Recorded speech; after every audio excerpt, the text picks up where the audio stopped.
রাসূলরা তো জানতেন আল্লাহর হুকুম অনুযায়ী যে কে নেককার। সবচেয়ে নেককার উম্মতটাকে নিয়ে আসলেন আল্লাহ। এটা আমার নেককার উম্মত, এটা খুব ভালো, যেমনে বলি তেমনে চলে। আল্লাহ বলেন তাকে দায়িত্ব দেন আপনার জামানার সবচেয়ে গুনাহগার উম্মতকে খুঁজে আনতে। সবচেয়ে গুনাহগার উম্মতকে তাকে দায়িত্ব দেন। খুব গভীর মেসেজ, গভীর খেয়াল। নেককার বান্দাকে দায়িত্ব দেওয়া হয়েছে বদকার বান্দাকে খোঁজার জন্য, গুনাহগার বান্দাকে খোঁজার জন্য। মুসা আলাইহিস সালাম বললেন যাও বাবা খুঁজে নিয়ে আসো। তিনি বললেন যে আমি 3 দিন সময় চাই। 3 দিন সময় নিয়ে চলে গেলেন। 3 দিন পর যখন আসলেন, 3 দিন পর যখন আসলেন, নিজের গলার মধ্যে রশি পেঁচা এনে মুসা আলাইহিস সালামকে দড়িটা দিয়ে বলছে, ইয়া মুসা কালিমুল্লাহ, হে আল্লাহর নবী, এই নেন রশি, সবচেয়ে বড় গুনাহগার বান্দাকে এনেছি। সুবহানাল্লাহ।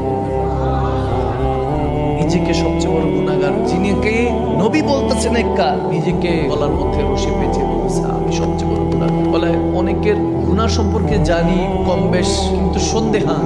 নিজের গুনার মধ্যে তো আর কোনো সন্দেহ নাই। নিজে তো জানি নিজে কতটুকু ভালো কিংবা খারাপ। দেখলাম যে সমস্ত বান্দা ভালো, আমি গুনাহগার। ইয়া মুসা কালিমুল্লাহ, আল্লাহর কাছে বলেন কি শাস্তি আমার আছে দিতে বলে। মুসা কালিমুল্লাহ কান্না, চোখের মধ্যে পানি চলে আসলো।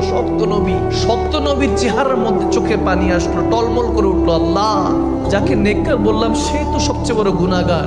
আল্লাহ ডাক দিয়ে বলেন এইটাই আমার কাছে পছন্দ। তার নামাজ তাকেই মাকাম দেয় নাই। আপনাকে এটাই বুঝাতে চেয়েছি, বান্দার হেদায়েতের জন্য নিজেকে গুনাহগার ভাবতে শুরু করুন। মনে রাখবেন একটা আঙ্গুল অন্যকে দিবেন, 4টা আঙ্গুল আপনার নিজের দিকে। কাউকে কখনো ছোট করে দেখবেন।